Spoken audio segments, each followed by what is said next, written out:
почитувани верници и гледачи на Канал 8 телевизија, добре дојдовте во уште едно издание на емисијата Православна ризница. Откако ги обработевме основните начала на православието и завршивме со катехетскиот дел, сега ќе позборуваме малку повеќе за етички теми, односно ќе започнеме да позборуваме за светата тајна брак, за бракот од православна гледна точка и за бракот како институција. Бракот е единство кој ги надминува состојбите на овој свет и се отвора кон векот што доаѓа. Светиот Јован Златоуст вели: бракот не е образ на нешто земско, туку небесно. Според Светото писмо, жената не е само помошничка, туку е онаа која кореспондира на мажот. Ќерката Божја стои пред Синот Божји лице в лице и едниот го комплетира другиот. Светиот апостол Павле вели: во Господа ниту е жената без мажот, ниту мажот без жената. Прво послание до Коринтијаните, 11 глава, 11 стих. Кога пак светиот апостол Павле вели за подчинување на жената кон мажот, тоа најмногу е онака како што сакаат некои феминистички или така наречените демократски умови да го прикажат, затоа што не е едноставно подчинување кон физички посилниот пол. Мислата на светиот апостол Павле е јасна. Кај него жената е подчинета на мажот на ист начин како што црквата му е подчинета на Христа. Спореди посланието до Ефесијаните, 5 глава, 22 до 24 стих. Односно, само кога мажот вистински го представува Господа, при што е подготвен да го даде и животот за жената своја.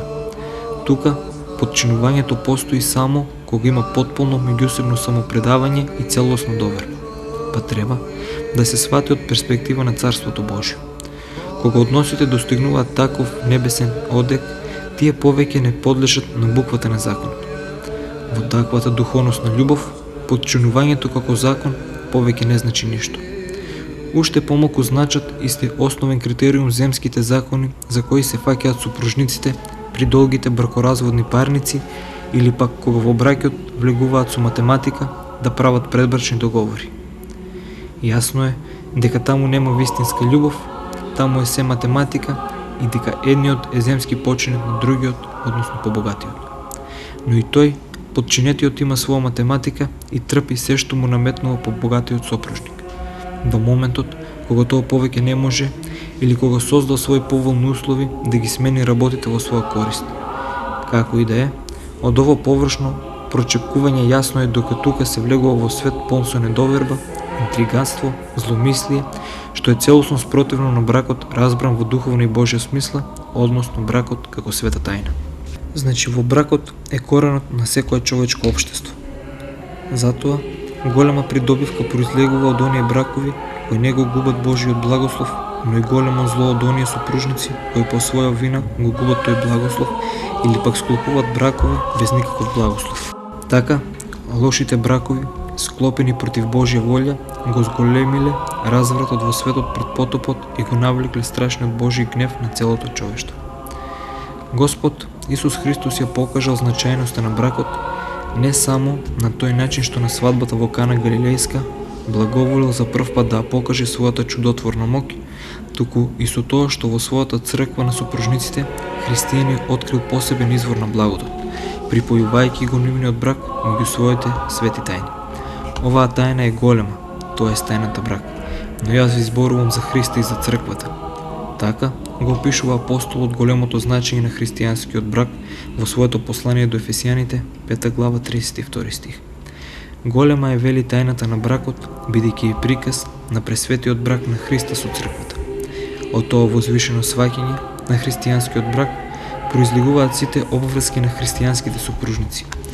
Пред се, зарем христијаните кои стапуваат во брак не се должни на вистински начин да се подготвуваат за толку важна и света врска, која се склопува за цел живот. Црквата, од оние што стапуваат во брак, бара известна полнолетност. Најмногу, за да го сватат значењето на бракот и важноста на врските кои што ги превземаат на себе со влегувањето во самиот брак. Црквата исто така бара идните супружници добро да го познаваат законот Божји, за по некое време да можат да ги учат на побожност децата што ќе им ги подари Бог. При тоа, на оние што се полнолетни им се дава слобода да се согласат или не на понудениот брак. Се забранува било каква принуда на брак, за таа врска да биде брак од љубов, а не робска врска. Впрочем, каква треба да биде љубовта на оние што стапуваат во брак? Не страствена и слепа, која не размислува и не го разбира значењето на брачната врска, туку разумна, покора на Божјата волја и заштитена со стравот Божји. Ако младоженецот и невестата така добро се подготват за светата тајна брак, за нив ќе биде угодно и извршувањето на важните обврски кои со себе ги повлекла оваа врска, која осветлува црквата. Главни и заеднички обврски на христијанските сопружници се љубов и верност. Тоа се доблести кои најмногу нивниот брак го приближуваат до бракот на Христа и црквата. Љубовта нивна нека биде чиста, без пристрасност кон било каква овоземна корист. Љубов која во секој случај е подготвена и душата да ја даде за својот сопатник. Верноста на сопружниците треба да биде нескршлива, непроменита до смрт. Верност која не само што е далеку од дела, туку и од прелюбодејни мисли и чувства. Сопружниците нека знаат дека си припаѓаат еден на друг и дека се учинуваат едно тело според Светото писмо. И обата ќе бидат едно тело. Прва книга Мојсеева, 2 глава, 24 стих. Така ни учи и светиот апостол. Жената не е господарка на телото свое, туку мажот. Исто така и мажот не е господар на телото свое, туку жената. Прво послание до Коринтијаните, 7 глава, 4 стих. Во заедничките обврски на сопружниците исто така спаѓа нивната заемна помош, која христијаните не треба да ограничуваат само на секојдневните потреби, туку треба да ја прошират и на духовните потреби. Односно, треба да си помагаат еден на друг и на патот на спасението, да се затврстуваат еден со друг во верата и во надежта во Бога. Особено, сето ова спомнатото е потребно кога Бог ќе им подари деца, за нивните деца да можат да се продуховуваат преку христијанските доблести на своите родители. Светиот Јован Златоуст вели: разумниот човек меѓу најголемите благослови ги вбројува и животот на мажот и жената во слога.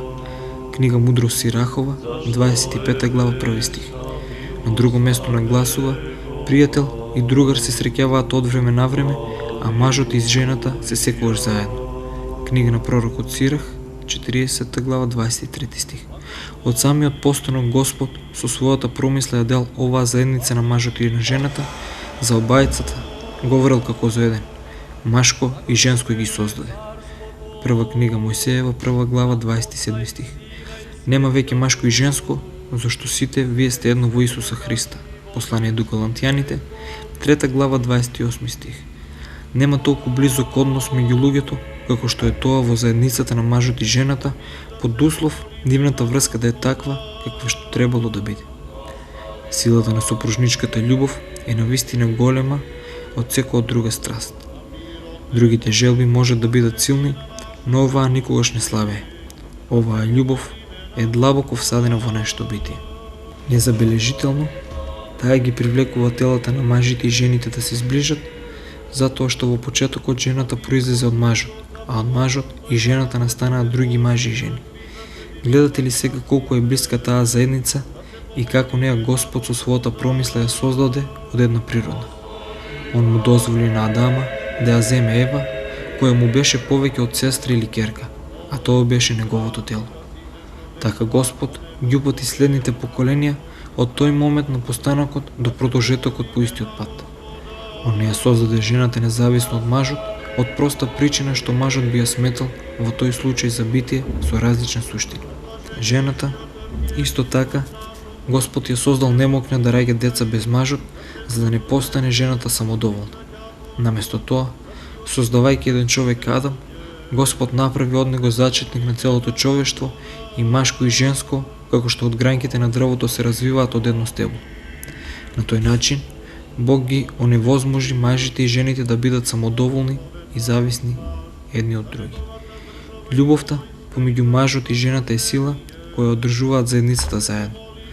Мажите се должни и со оружје, жртвувајќи ги своите животи да ја бранат оваа љубов. Да не постојат длабоки причини, светиот апостол Павле не би говорил толку сериозно за тоа. Зашто инаку би рекол: жени, покорувајте им се на мажите своји како на Господ. Кога во домот владее мир и слога, децата добро се воспитуваат, домакинството се одржува, па дури и роднините, пријателите и соседите го ценат таквиот успех. Голема корист е на тој начин да се создаваат семејство и држава. Кога е обратно, настанува неред и хаос.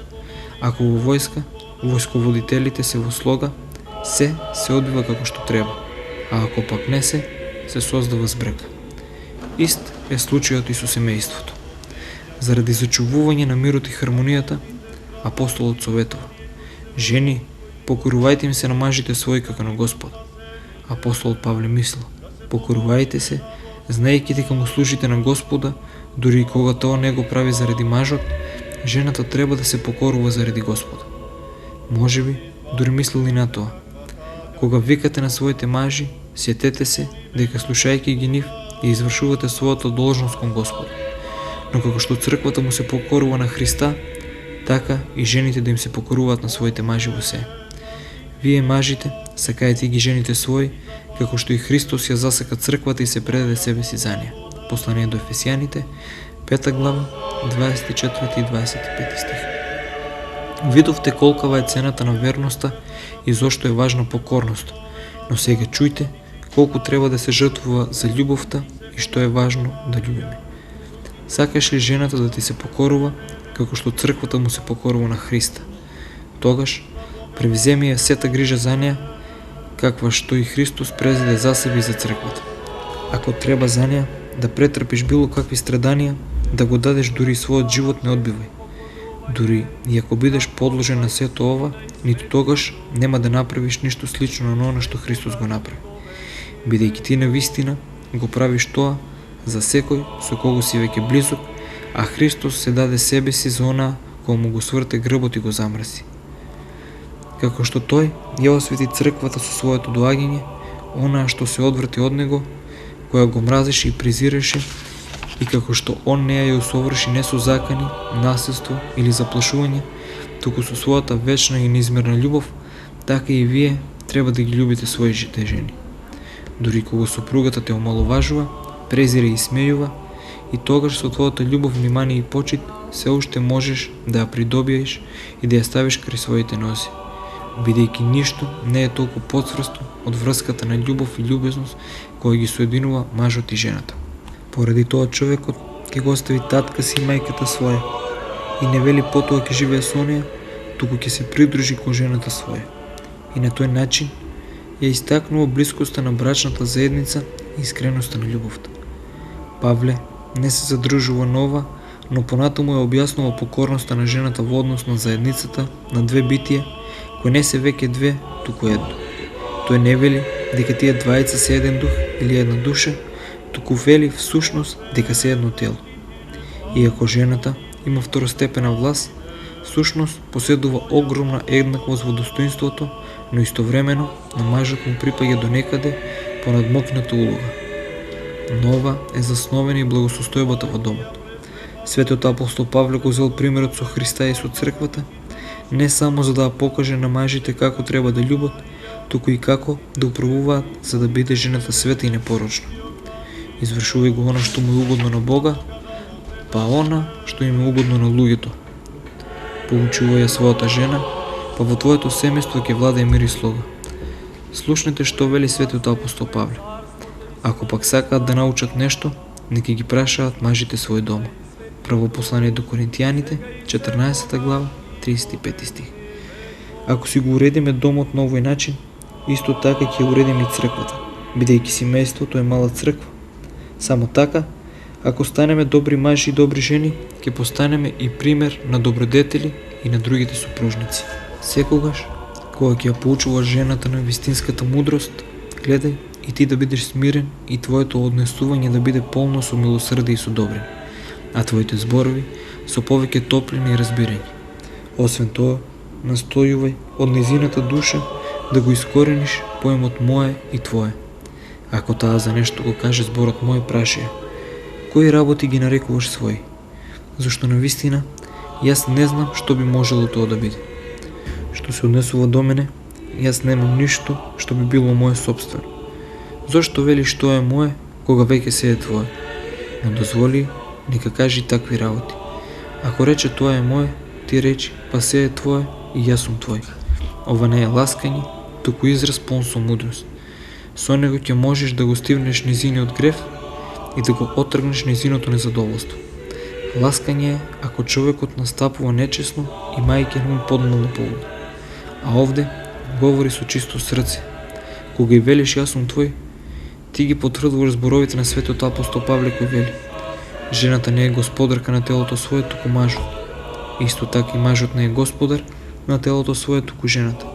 Затоа кажи уште: ако јас немам власт над своето тело, зашто тебе сум ти го дал, тогаш каква власт би можел да имам над имотот кој што го поседувам? Со ваквите зборови, уште повеќе ќе ја приврзаш за себе и ќе го засрмиш ѓаволот.